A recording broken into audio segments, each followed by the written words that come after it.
cars take to the air in Ohio. This and more next on SpeedWeek.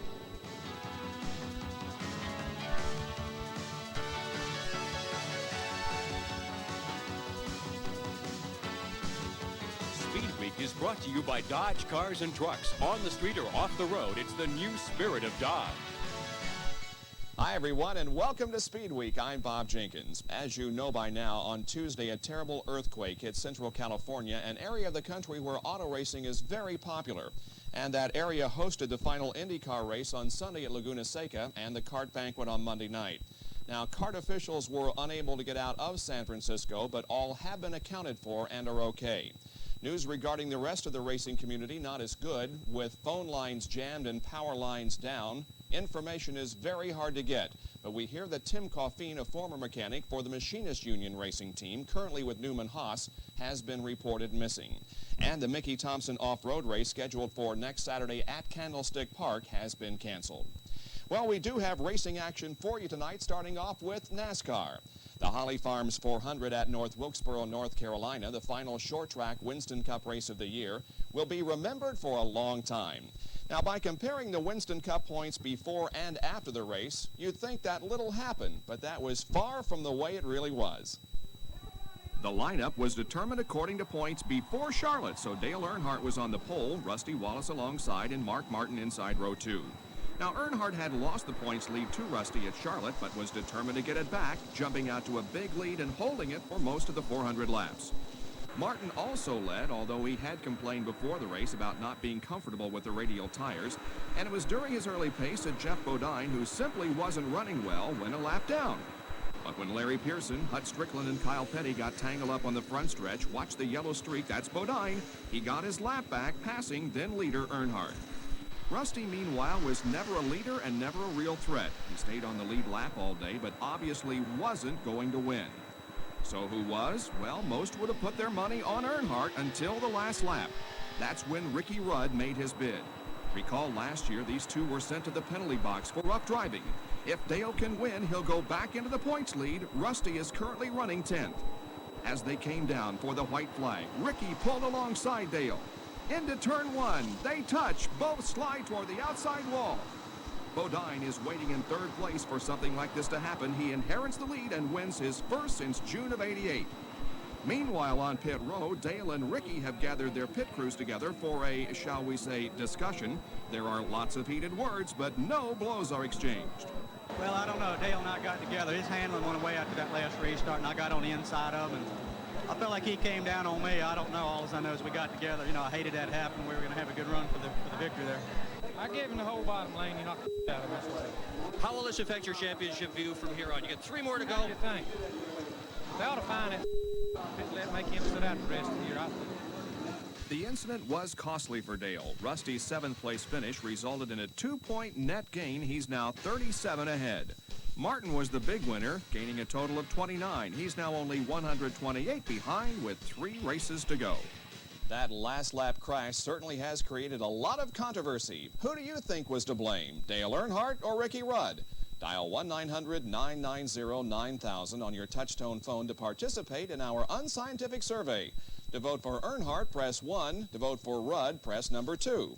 Each call costs 95 cents. Every 40th caller will receive this poster of the Dodge Viper, provided to us by the Dodge Division of Chrysler Motors. Well, the next race on the Winston Cup schedule is at Rockingham this weekend, and John Kernan is standing by there with the latest. John? Well, Bob, just as the weather has here in the southeast, the tempers have also cooled off this week. Both participants in last Sunday's last lap mishap seem to be in better spirits today. In fact, after a visit with Dick Beatty, Earnhardt suffered a case of short-term amnesia. What happened last week? We're at Rockingham, another race. No one talk about it. While Dale has chosen to put the whole thing behind him, Rudd remembers it all too clearly. What happened is I clearly got under him coming off a 4, square with him, side by side with him. And, you know, got into the corner and we both ended up spinning out. But it wasn't a forced move, you know. And as far as if I didn't fill that hole, I'd probably be looking for a job right now because if I was a car owner, I wouldn't want a driver that wouldn't take that chance. That's exactly the type of driver Earnhardt is. More often than not, it pays off. So don't look for him to back off. I ain't being conservative. I'm gonna go out and race hard as I can and try to try to put everybody behind me as I can. I'm not so sure that I wouldn't have pinched him down had I been on the same situation. I would have just, the only thing I would have done is made sure that it didn't wreck myself, I guess. And yeah, I thought it was a good clean move and got on the inside of him. But as far as racing goes, I think that's why people keep coming back to watch these things. I mean, it's never over till it's over. You never know what to expect until the checker flag falls. Well, Bob, if you're thinking about some sort of retaliation on Earnhardt's part, remember he's in a heated Winston Cup points battle, trailing Rusty Wallace by only 37, and he can't afford to do anything like that. All right, thank you, John. Of course, we'll have live coverage of the AC Delco 500 from Rockingham Sunday at 12:30 Eastern Time. Remember last week's phone poll question? It was, what's your biggest complaint about the races you've attended this year? We gave you 5 categories from which to choose, and you said high ticket prices were your biggest complaint. 25% of you said poor track facilities were your biggest gripe. Lack of competition got 7%. Failure to start on time got 5% of the vote, and all of the above got 19%. Now, while our phone polls are totally unscientific, track promoters are watching and listening to your complaints. SpeedWeek is brought to you by Quaker State Motor Oil. The big Q stands for quality, always has, always will. And by Dodge Cars and Trucks. On the street or off the road, it's the new spirit of Dodge. Coming up, a recovery is made even sweeter. And the comeback trail ends where it began.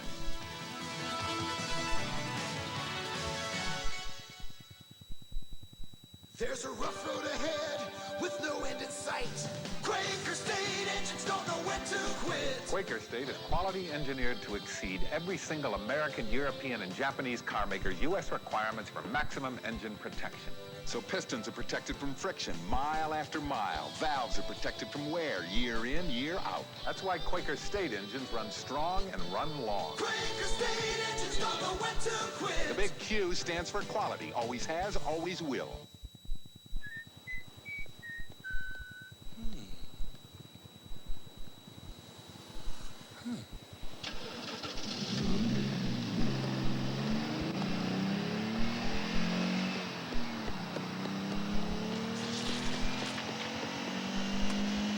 Even when it's standing still, there's something about a fuel-injected, turbo-powered Dodge Daytona Shelby that'll blow you away.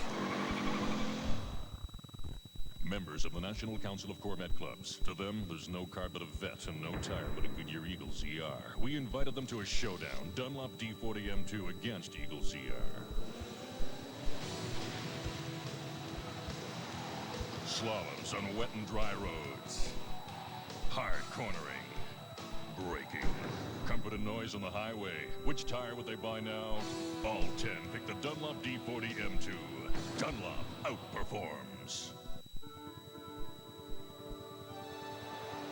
Nature's light. Bathing fields of grain.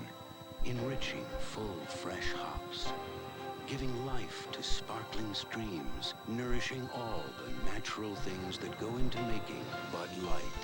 The light beer that's beechwood aged for a clean, fresh taste that makes Bud Light the one light that outshines them all.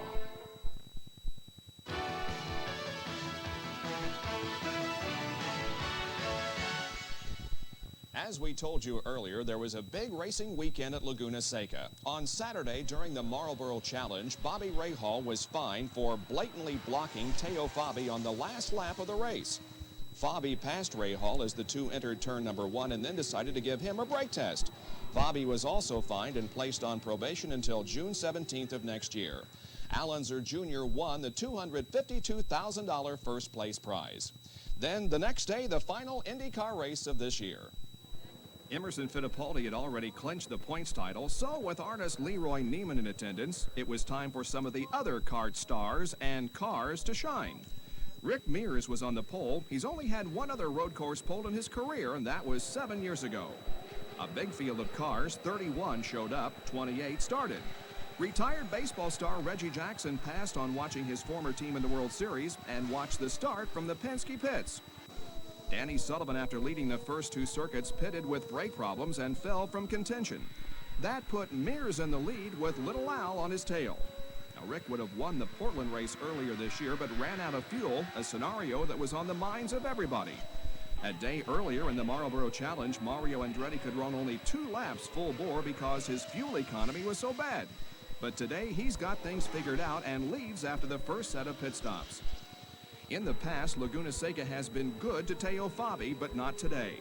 While running in 7th, he loses control and backs his Porsche into the wall. After several minutes, the Horton safety team will extricate him. Teo suffers a slight concussion and broken vertebrae, but the injuries won't disrupt his career. The extended yellow means that the drivers no longer have to be fuel conscious. It will now become a race to the finish. And one of those in contention is Kevin Cogan in his last race with the Machinists Union.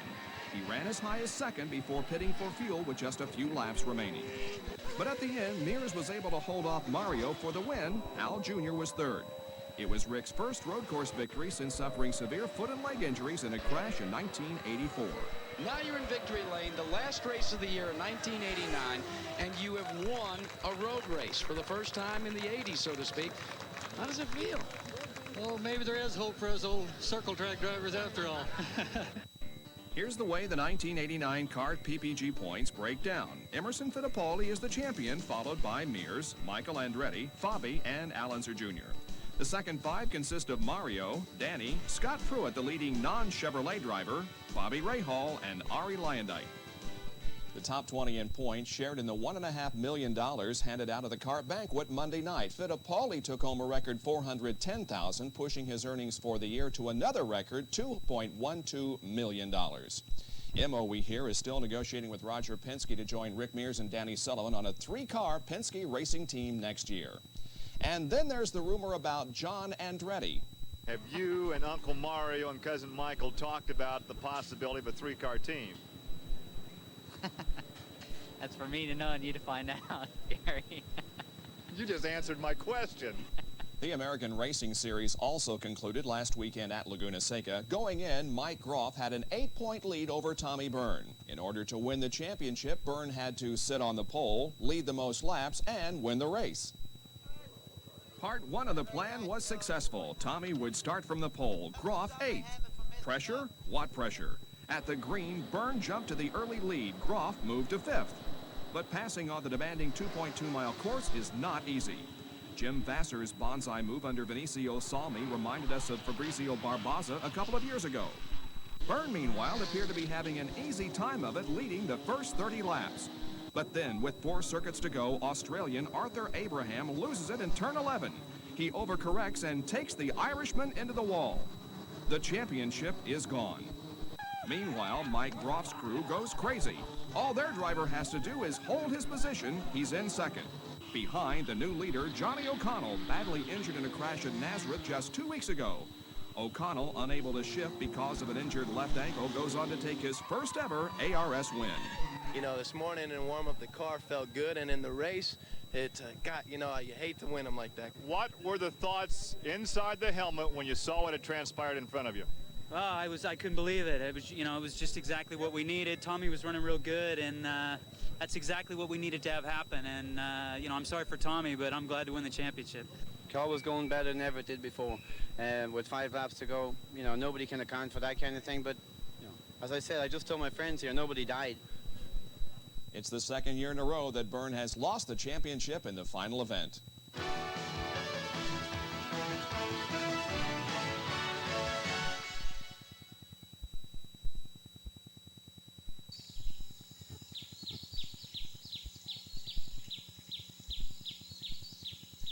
How about a nice drive in the country?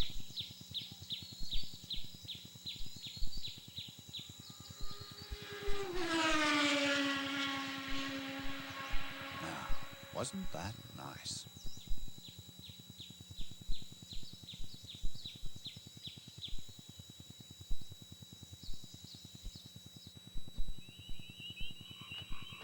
Okay, Harry, I got the bag open.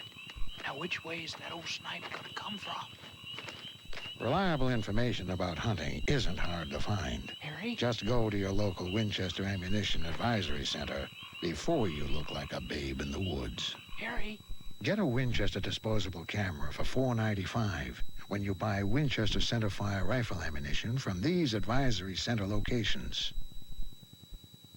3 races remain as NASCAR's Rusty Wallace and Dale Earnhardt continue their tight battle for the championship. See the AC Delco 500 Sunday afternoon at 12:30 Eastern live on ESPN.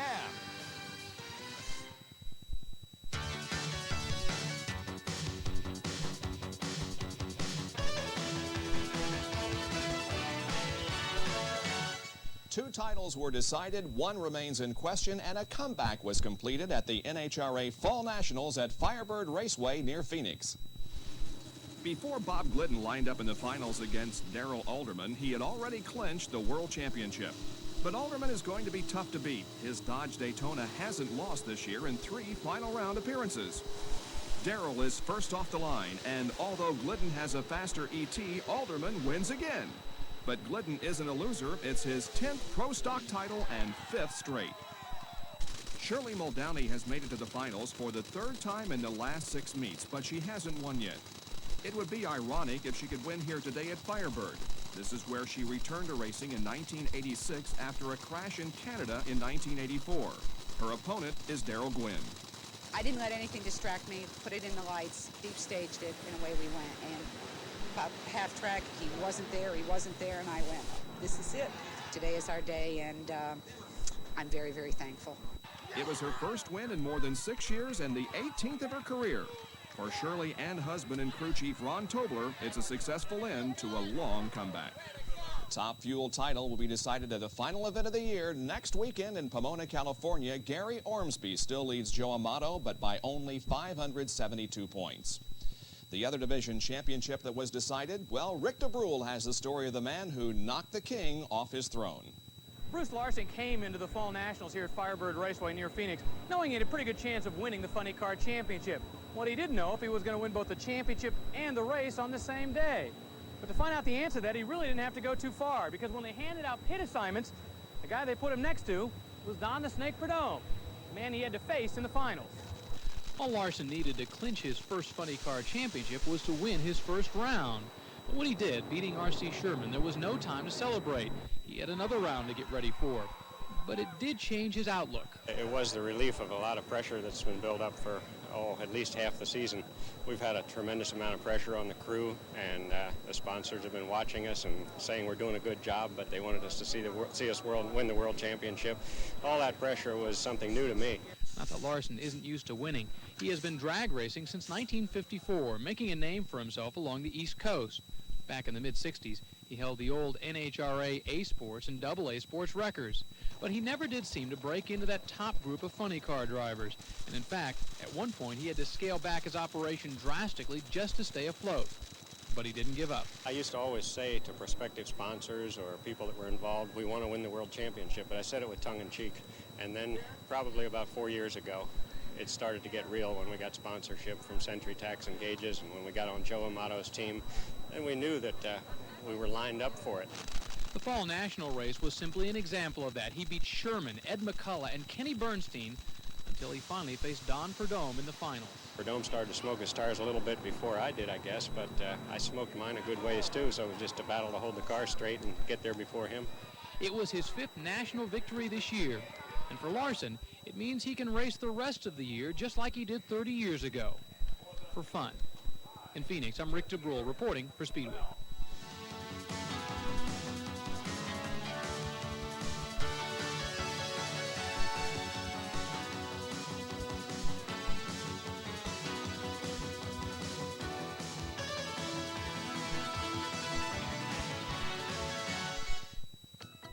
Presenting a superbly engineered high-performance machine.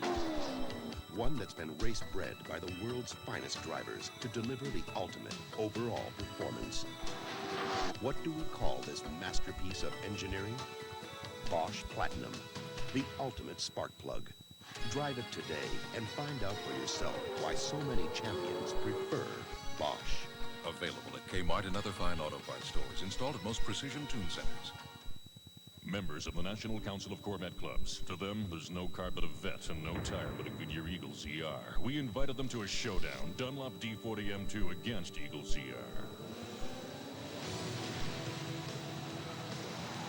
Slaloms on wet and dry roads. Hard cornering. braking. Comfort and noise on the highway. Which tire would they buy now? All 10 pick the Dunlop D40 M2. Dunlop outperforms. A college football triple-header starts with Michigan State storming Illinois. Then undefeated NC State battles Clemson, and Auburn faces Florida State. All live Saturday, only on ESPN.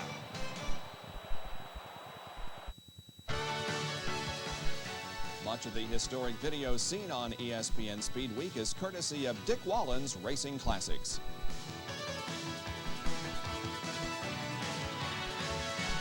The champion of the All-Star Sprint Car organization had already been decided when that group invaded Eldora Speedway in Ohio last weekend. So Saturday night was just for fun and money. The 1989 champion is 21-year-old Robbie Stanley, who it just so happens will also be the club's Rookie of the Year. Here's last year's champ Joe Gertie, who this year is in the top 5 of World of Outlaw points. French fry nibbling race fans of all ages will enjoy sprints and late models here tonight. They'll also see some breathtaking crashes like this one involving Kevin Thomas. Although knocked unconscious, he wasn't injured. In the main event, the final points-paying race of the year for the All-Stars, Tony Elliott in the yellow number 2 will be able to pass the white number 1 of Lee Brewer before the end of the first lap and become the first leader. Later, while Elliott's running second and trying to lap Rodney Duncan, a collision sends both cars into wild flips. A lot of damaged equipment, but neither driver require hospitalization. After the restart, Jack Hewitt took control and won this race in a special 10-lapper worth $3 grand. Also on the card, the 20th annual Johnny Appleseed late model race, and a preliminary found Steve Francis, Tony Lang, Terry Hall, and Gary Herbert all wishing they were in some other line of work. Again, no injuries. The driver of number 14, Ed Jeffries, did suffer serious injuries when his car hit the end of the pit exit on the backstretch. Also involved number 1, John Gill. The outcome of this late model A main was decided when number 5, John Lawhorn, passed number 68, John Rhodes. Lawhorn went on to win. Well, you won't find John Alesi in a dirt late model, but if he got in one, he'd probably find a way to go fast. Alesi has been the talk of the Formula One circuit this season. He scored points at his very first race and has been impressive ever since. Well, last weekend, he was at Laguna Seca competing in the IMSA GTO race driving a Ferrari. George Kecklin spoke with the young Frenchman. Excuse me asking, but you drive for Tyrrell. What are you doing driving a Ferrari?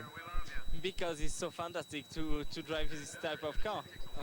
But where does it come? Does it have anything to do with John Sarge? Yes, with Ferrari France, because I start this winter to test this car, and they asked me if I would like to race in America. I was very happy. Laguna Seca was the setting for the worldwide debut of this Ferrari F40 LM, entered by Ferrari of France and driven by Alesi. Although it was second fast in qualifying to Audi's Hans Stuck, the Ferrari led the first 10 minutes of the one-hour contest before Hans was able to pass between turns 5 and 6. Stuck held the lead for the rest of the way, finishing about 7 seconds ahead of his Audi teammate, Hurley Haywood. Alesi drove the Ferrari to third place and was named winner of the Norelco Drivers' Cup. I like to have a F40 personally on the road, so I enjoyed the look at him from the back, but then he made a couple of small mistakes, had an easy pass, and then my car was running fine till the end. I had a terrible misfire, as anybody could hear, and I was just hoping that it lasted till the end, and it lasted, and I'm glad, you know. Stuck is one of 3 drivers trying to win the GTO championship this weekend at Del Mar. John Alesi won't be there. He'll be competing in the Grand Prix of Japan Formula One race. Airtime Sunday night at midnight Eastern here on ESPN. SCCA's biggest racing weekend of the year is the Valvoline Runoffs. Ron Massotti has highlights from a few of the major divisions.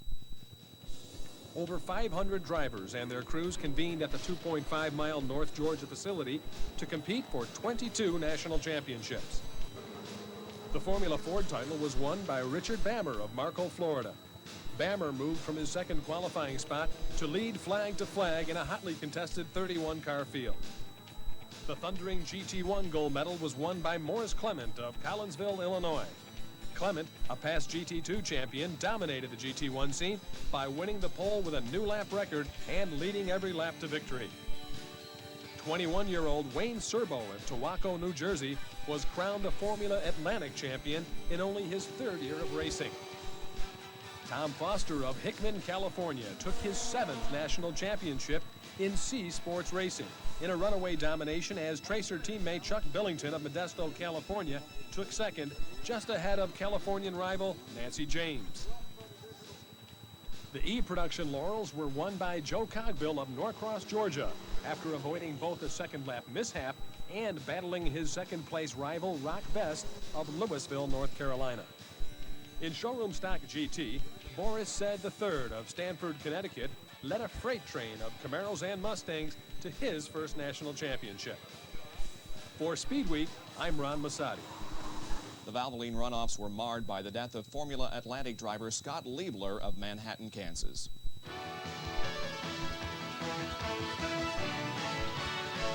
From dawn's early light till the sun is set, Quaker State engines don't know when to quit. Quaker State exceeds every single car maker's U.S. requirements for maximum engine protection. That's why in Atlanta, Georgia, the engine in every fire truck, every police car, every Atlanta city-owned vehicle is a Quaker State engine. Quaker State engines don't know when to quit. The big Q stands for quality. Always has, always will. M is for the million things she gave me. O means only that she's growing old. T is for the tears were shed to save me. H is for her heart of purest gold. Moms and compact cars like the hot little Dodge Shadow.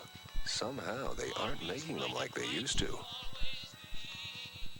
Desperate drivers do desperate things. Alain Prost needs one win to clinch the championship. Ayrton Senna will try to stop him. See the drama at the Grand Prix of Japan, Sunday at midnight Eastern on ESPN. You're watching ESPN, the Total Sports Network.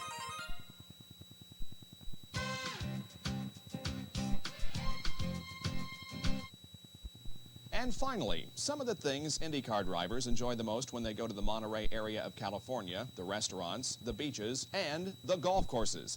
Late last week, competitors in the Marlboro Challenge gathered for a round. What a difference a year makes. In 1988, Danny Sullivan was trying to win his first national championship. This year, well, a broken wrist ruined his chances of repeating, but the stiff wrist actually has helped his golf game. Today, a round with former U.S. Olympic skier and the husband of Chris Everett, Andy Mill. Sullivan handed out the driving tips, while Andy obliged on the green with some putting advice. Must have helped. Danny shoots the lowest among drivers. This is but it was Mill who ESPN, finally the Total revealed Sports Danny's Network. secret. The most important thing is watch his lips. Yeah, he makes it look like a duck, you know? When he gets really puckered out there like that, he really hits it good. Speaking of secrets, this one's out of the bag. Scott Pruitt obviously doesn't have a golf game in his Nintendo set. Now, to some, Scott is considered the perfect PR driver, always displaying the correct mannerisms. The swing is good. Then, of course, searching far down the fairway for that well-placed shot. Well, Scott doesn't know it yet, but our well-hidden camera had spotted the ball before Scott did. That's when we caught Scott at his best. You know, I really don't get a chance to play that much, but it's nice when you get an opportunity to come, you know, out here like today and with the Marlboro people, especially with the challenge coming up this weekend, to spend a little time with some of the guys, because you never do. I mean, you never really have a chance to visit and spend some time with some of the press people or some of the sponsors and so on. So this is a nice opportunity to do that. But it's safe to say you're not going to give up auto racing for the PGA. Without a doubt, I think my career still is in racing. Well, Scott was in Candlestick Park Tuesday night when the earthquake struck, but he returned safely to his home in Ohio yesterday. Now, don't forget our SpeedWeek phone poll question this week: was Dale Earnhardt or Ricky Rudd to blame in last Sunday's race-ending crash at North Wilkesboro? Dial 1-900-990-9000 to let us know. Every 40th caller will receive a Dodge Viper poster courtesy of the Dodge Division of Chrysler Motors. And that's it for now. We'll see you at 12:30 Eastern Time from Rockingham on Sunday. We leave you with the last lap from North Wilkesboro. So long, everyone. SpeedWeek has been brought to you by Quaker State Motor Oil. The big Q stands for quality. Always has, always will.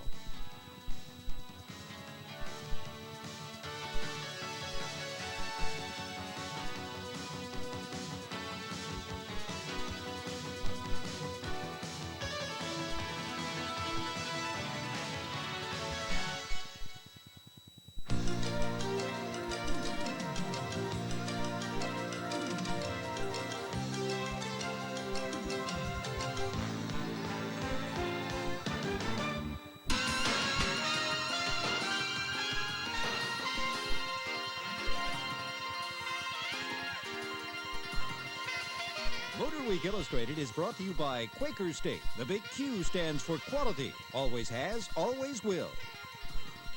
Controversy, drama, tragedy, great action. It's been quite a week in American motorsports. I'm Dave Despain. This is Motorweek Illustrated. Bob Varsha off to the Japanese Grand Prix, but we'll have his exclusive interview with World Championship challenger Alain Prost, and we'll review the impact of the big earthquake on the world of motorsports. But we have to begin with a wild week in Winston Cup stock car racing. The championship bonus, $1 million, heated up the pot. The series went to North Wilkesboro, North Carolina, and the pot boiled over. Ken Squire reports. The fans came to the Appalachian Mountains savoring a good old championship feud. They got one. Rusty Wallace had become the new front runner a week before when Dale Earnhardt, season-long point leader, broke a camshaft at Charlotte. Just 35 points ahead, the contenders started side by side on the front row. Since qualifying was rained out, the lineup was based on the September 30th point standings. Earnhardt first, Wallace second.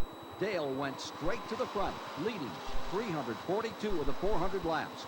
Wallace failed to lead a lap and finished what would have been a disappointing seventh, had it not been for a last lap that will be long remembered as one of the most dramatic in Winston Cup racing.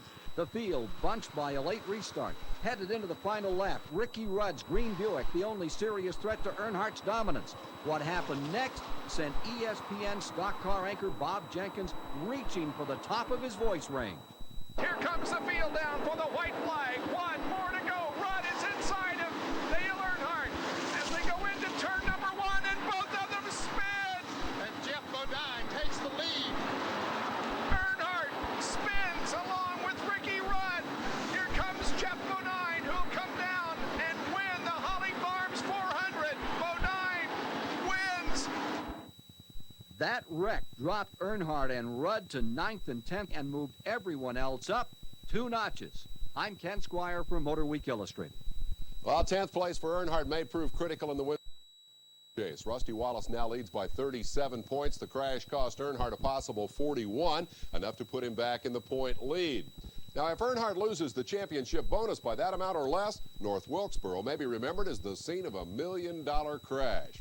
And that, in turn, may account for a major change in Earnhardt's attitude about drivers who spin out. While earning his nickname, the Intimidator, Dale consistently maintained incidents like that are, quote, just racing. We've heard point 1986, Richmond, Virginia. Dale misjudged Darrell Waltrip's rear bumper, took out the lead 4 cars in the run to the finish. I just racing. I ain't going to, me and Darrell's got to race week to week. I ain't nothing to it. Now, said Dale was guilty of rough driving. Bristol, 1987. Sterling Marlin felt that familiar right front fender, but hey, that's racing. Yeah, that happened at Bristol. It got a little tight down there, and that's the way it goes. This time, NASCAR agreed. No penalty, just racing. Now, in the last couple of years, the paint job has changed. His reputation as the man in black has grown, but Earnhardt is inconsistent. When it comes down to it, pushing and shoving are part of the game.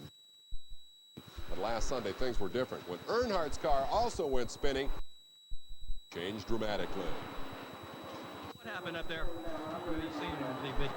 Well, how do you see it? You obviously were involved. I gave him the whole bottom lane. You knocked the Dale Earnhardt obviously upset about this situation. Obviously not. How will this affect your championship view from here on? You get 3 more to go. What do you think?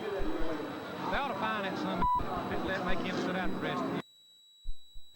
While NASCAR imposed no fines or suspension, a spokesman did consider disciplinary action against Earnhardt for that ESPN interview.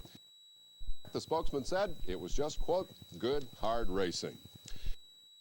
Intensify Earnhardt's love him, hate him relationship with the fans, and our Benny Phillips figures that's just fine. To a person given to pasting labels on people, Dale Earnhardt might be classed as an outlaw. Now, I wouldn't go around calling him that, especially not to his face, because I'd be afraid he'd punch me out. But it's a fact that Earnhardt is probably living in the wrong age. I think he should have been a cowboy in the trail driving days. As it is, he's a cowboy anyway, riding the NASCAR circuit. He's long and lanky and has a light way of walking about as if he might be tough in a fist fight. Living in the century previous to this one, as perhaps he should have, Earnhardt would have looked just right with a gun in a slick holster strapped low on his thigh. The thing a person must admire Earnhardt for is that he is clearly the real article here in a sport where too many of the new heroes are worried more about making big bucks than making excitement. Racing isn't a sideline with Earnhardt. He'll run you on foot to the next light pole for $1, or he might put you in the wall in turn 4 coming down to the checkered flag with a lot of money on the line. He's unpredictable, but he's of stock car racing. I think he knows this and cherishes it. Fellow drivers may not vote Earnhardt their most popular, but they all carry a great respect for him, which Earnhardt deserves as a result of his ability to be as tough or polite or courteous or rough or congenial as the situation in which he finds dictates. It's true there is sometimes a certain amount of violence in the life of a man like Earnhardt. Not wild and destructive violence, but action, physical performance.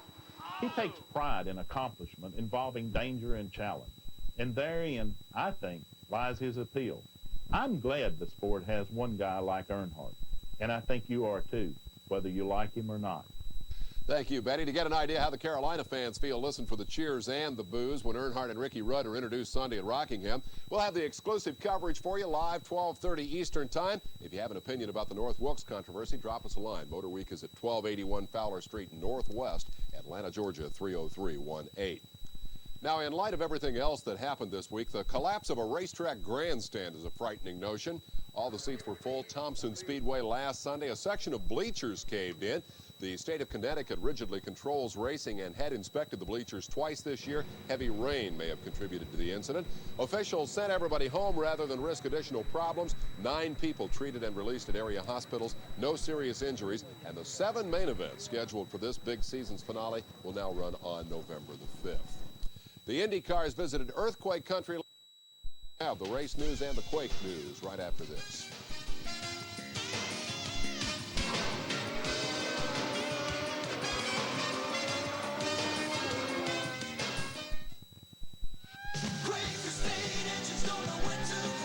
How do you keep a major city running smoothly? Atlanta does it with Quaker State Motor Oil. In every fire truck, every police car, every Atlanta city-owned vehicle. The big Q stands for quality. If you want to see the movie Red Heat on TV this fall, Showtime has it. HBO doesn't. Showtime also has Dirty Rotten Scoundrels. HBO doesn't. Showtime exclusives. Here you see them, there you don't. Members of the National Council of Corvette Clubs. To them, there's no car but a vet and no tire but a Goodyear Eagles ER. We invited them to a showdown. Dunlop D40 M2 against Eagles ER. Slaloms on wet and dry roads. Hard cornering. Braking. Comfort and noise on the highway. Which tire would they buy now? All 10 pick the Dunlop D40 M2. Dunlop outperforms.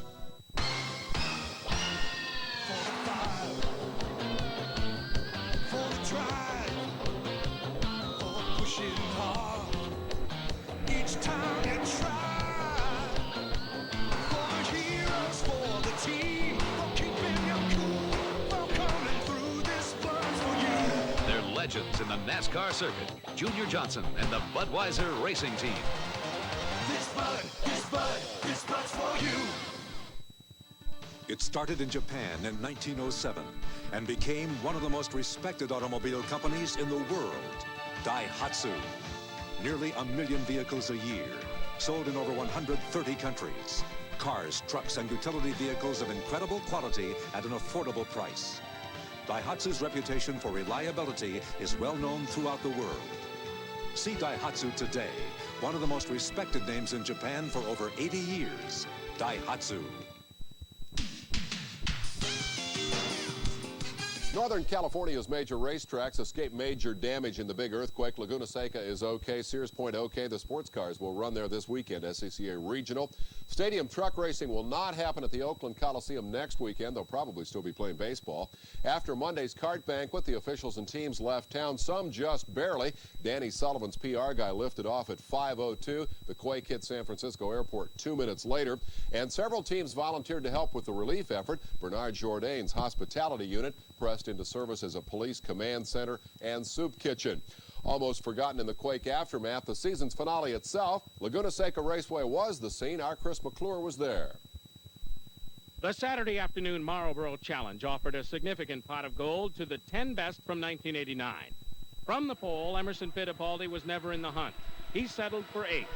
Second starter Rick Mears had a chance to win, but brake problems put him off course, and he settled for 9th. From the second row, Michael Andretti had fuel problems all day and ran what he called the stupidest race he's ever had, to 7th place. Danny Sullivan came from 4th grid spot to 2nd. It was left to Al Unser Jr. From outside the 3rd row, he moved to the front when it mattered and took the checkered flag.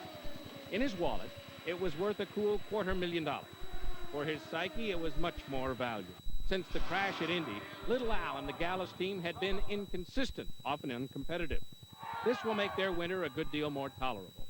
They know they can win again. Their statement about 1990 is clear. So is that of Rick Mears. Mears pulled into Laguna Seca knowing he would finish 2nd to Fittipaldi in the championship, but aware that if he could win the pole and the race and lead the most laps, he could actually tie the champion in points. He did all he could. The pole was at record speed. The race was at record speed, and he led 47 of the 84 laps. In the first third of the race, he had Unser Jr. stuck on his rear wing, but never succumbed to the pressure. Through the middle third of the race, he wound up chasing more than leading as Michael Andretti, then Mario, then Little Al took turns on the point. The final third was his, a well-timed pit stop, proper fuel management, and special care with his brake put him again in front through the final 50 miles. Not since 1982 had Rick Mears won on a road circuit.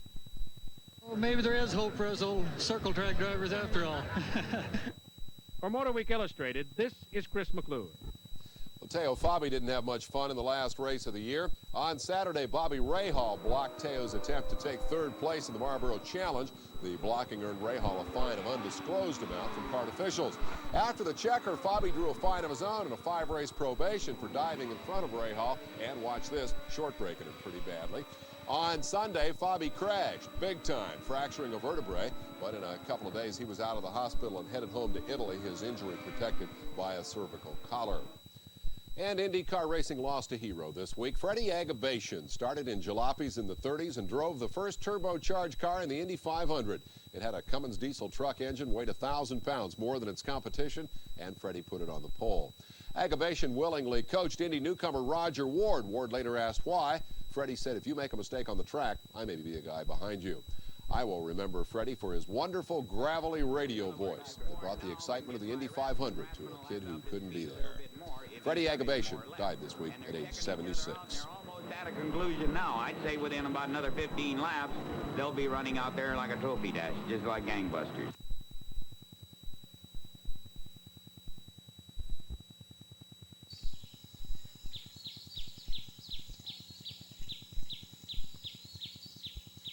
How about a nice drive in the country?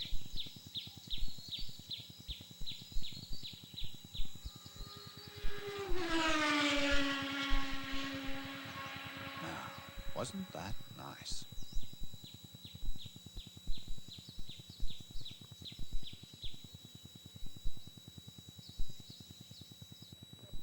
If you've been waiting for a great deal on a Mazda 626 or MX-6, Metro Mazda has one for 63 lucky customers.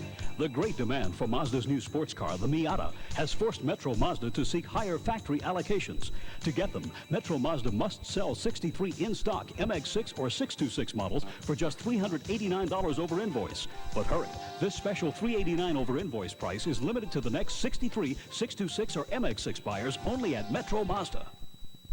Coming up later on SportsCenter, the latest from the Bay Area as the Giants and A's begin to talk baseball again. Plus, the Nuggets take on one of Europe's best, and all the hockey scores and highlights. I'm Chris Fowler. Join Charlie Steiner and me, 11:30 Eastern, for SportsCenter.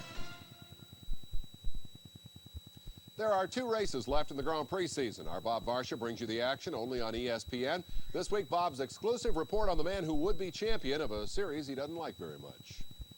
Going into this weekend's Japanese Grand Prix, Frenchman Alain Prost, who has led the World Championship for much of the season, isn't likely to hear a lot of cheering from the promoters of the season finale 2 weeks from now in Adelaide, Australia. A victory by Prost's McLaren teammate and bitter rival Ayrton Senna would send the title fight down under. Anything less, and Prost would have his 3rd World Championship. I recently asked Alain what it would mean to him to win his 3rd title, and his answer spoke volumes about his relationship with his teammate. I would be delighted inside me. It's going to be not the best championship I won if I win it. The best would have been for sure 86. 86 was the best season I've ever done.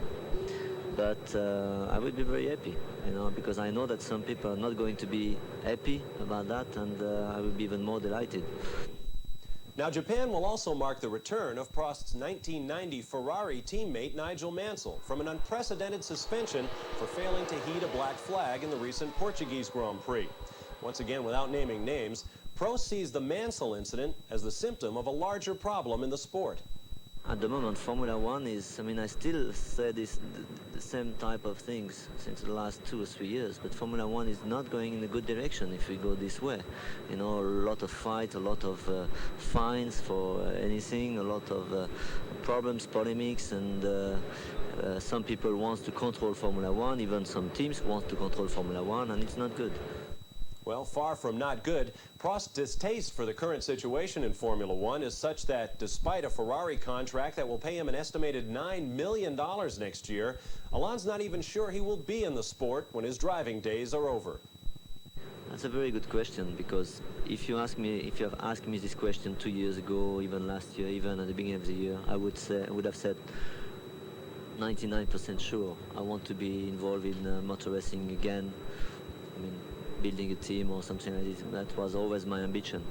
But because of all the problems at the moment, all the polemics, all the shitty situation, you must be very honest, I don't want to do that anymore. Well, no matter what the future may hold, this year's championship comes down to the next 2 races. You'll see all the action of the Japanese Grand Prix this Sunday night at midnight Eastern Time, and I'll be back with the inside story on the race next week on Motorweek Illustrated. Thank you, Bob. In American road racing, the Sports Car Club of America's annual national runoffs at Road Atlanta marred by the death of 29-year-old Scott Liebler. His car flipped on the first lap of the Formula Atlantic final. It was the first auto racing death in the 20-year history of that racetrack. Now, that aside, the runoff saw great racing, a big crowd, and the story of a man who looked death in the eye at Road Atlanta last spring and came back to race again. Here's Phil Van Horn. From the bottom of a belly at a pit party to the top of a camper in the infield, a record crowd of 50,000 splurged on 3 days of speed and action. Last lap of the Sports 2000 race. From behind, Paul O'Keefe nudges Terry Lobel, then takes the checkered flag. On the last lap, last turn for Formula Fords. Number 7, Richard Balmer, noses out Stephen Cameron and holds on to win by less than 0.2 of a second for the closest win of the 22 races. Emerging as a force for the future is 21-year-old Wayne Serbo, who won Formula Atlantic in only his 2nd year of competition. But beyond the competition is the story of 40-year-old Stephen Davis of Atlanta. He qualified for the runoffs, winning the last race of the regular season, that after coming back from a wreck in which he suffered a broken leg and busted rib. That's what happened right here in March during a race when Davis got sideways coming under the bridge. He was T-boned and the impact pitched his car 150 feet away.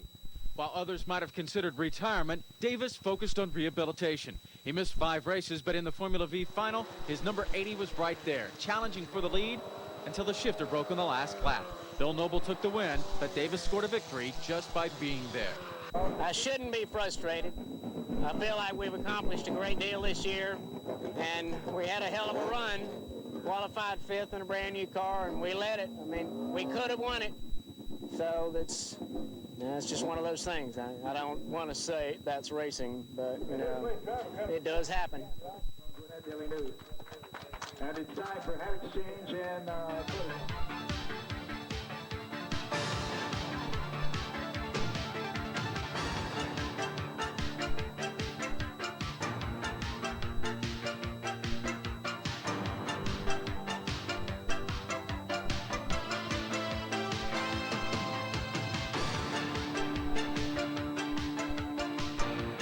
From Road Atlanta, I'm Phil Van Horn for Motorweek Illustrated. One of the most famous names in racing took on a new challenge this week. We'll have that story when we come back.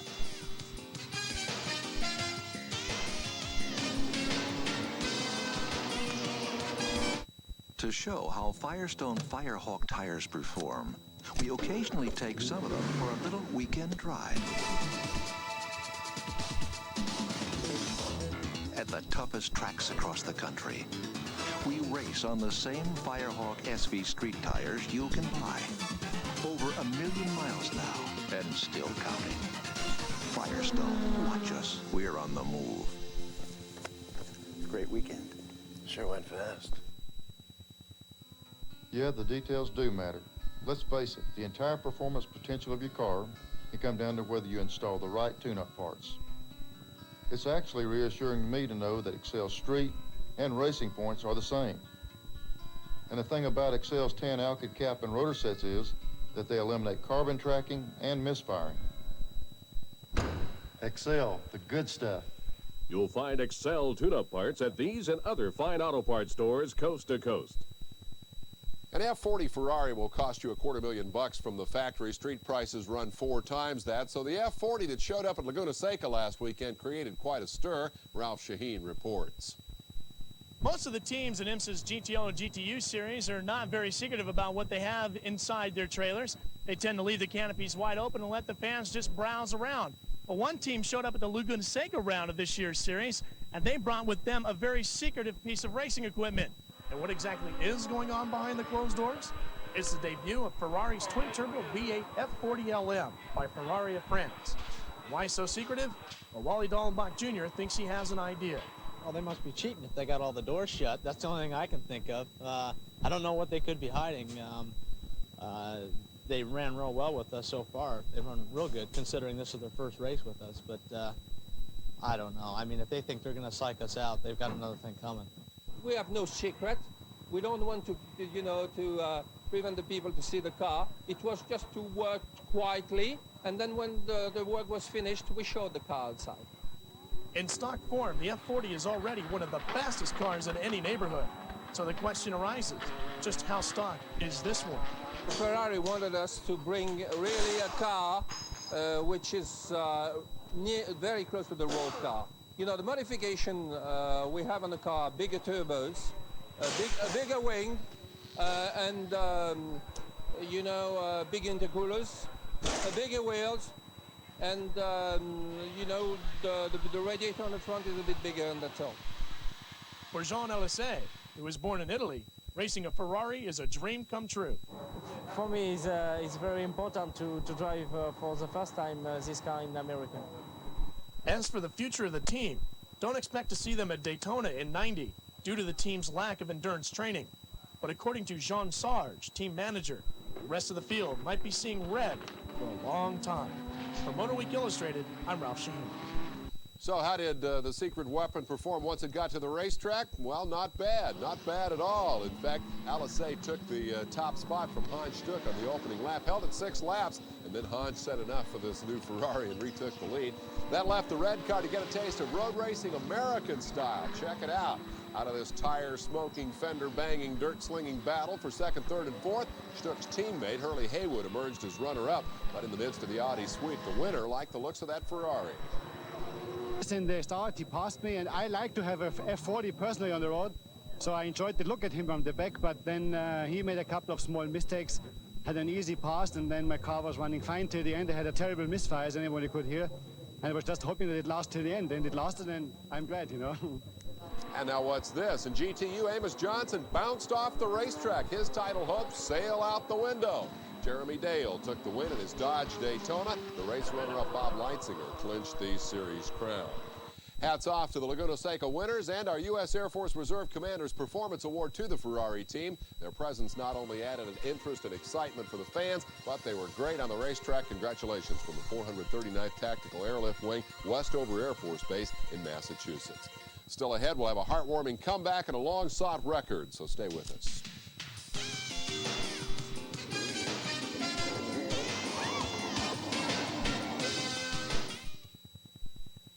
Quaker State engines don't know when to quit. 95,000 miles and no problems. Because Quaker State exceeds every single car maker's U.S. requirements for maximum engine protection. The big Q stands for quality. Always has, always will. Members of the National Council of Corvette Clubs. To them, there's no car but a vet and no tire but a Goodyear Eagle ZR. We invited them to a showdown. Dunlop D40 M2 against Eagle ZR. slaloms on wet and dry roads. Hard cornering. Braking. Comfort and noise on the highway. Which tire would they buy now? All 10 pick the Dunlop D40 M2. Dunlop outperforms. Desperate drivers do desperate things. Alain Prost needs one win to clinch the championship. Ayrton Senna will try to stop him. See the drama at the Grand Prix of Japan, Sunday at midnight Eastern on ESPN. 3 races remain as NASCAR's Rusty Wallace and Dale Earnhardt continue their tight battle for the championship. See the AC Delco 500 Sunday afternoon at 12:30 Eastern live on ESPN. In upstate New York, the AMA National Motocross campaign ended with a record-shattering performance. Jeff Stanton was seeking an unprecedented 3rd championship this season, while Jeff Ward sought to become the first man ever to win all 4 AMA titles, Supercross, 125, 250, and 500 National in one career.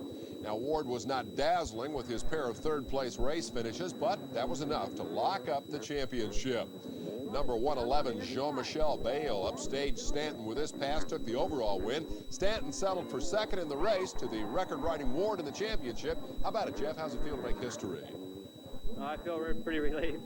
Tried not thinking about it all week, but it was tough, and I wanted this one real bad. This one's been haunting me for a long time, and I didn't want it to happen again, but I did it. I'm real happy for Team Kawasaki and everybody.